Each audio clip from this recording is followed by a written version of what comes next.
বাংলাদেশ চৰকাৰৰ বিৰুদ্ধে মৰিগাঁও জিলা আমচুৰ তীব্ৰ প্ৰতিবাদ। বাংলাদেশৰ মুখ্য উপদেষ্টা মোহাম্মদ ইউনুছৰ পুত্তলিকা দাহ।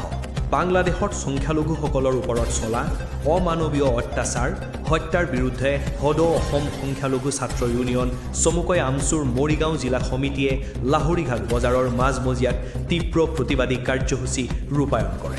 প্ৰতিবাদী আমচুৰ কৰ্মীসকলে বাংলাদেশ অন্তৰ্বৰ্তীকালীন চৰকাৰৰ মুখ্য উপদেষ্টা মোহাম্মদ ইউনুছৰ পুত্তলিকাত দাহ কৰে।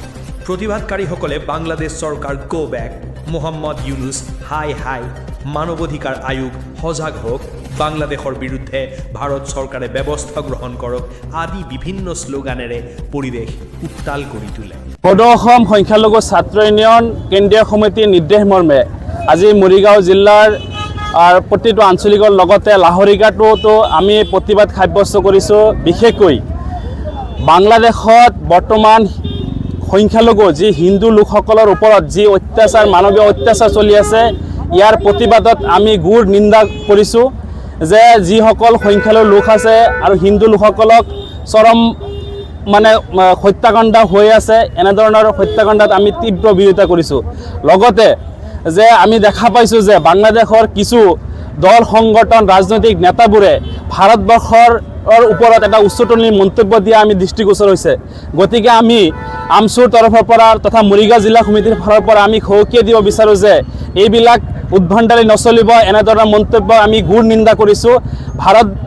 ভাৰতবৰ্ষ যদি বিচাৰে বাংলাদেশ এদিনতে নাইকিয়া কৰি দিব পাৰে এনেকুৱা এটা, কিন্তু ভাৰতবৰ্ষৰ এগেইনষ্টত যিবোৰ মন্তব্য দি আছে আৰু বিশেষকৈ আমাৰ নৰ্থ ইষ্টৰ যিটো উত্তৰ পূৰ্বাঞ্চললৈ যিবোৰ মন্তব্য দিছে আমি গুড় নিন্দা কৰিছোঁ।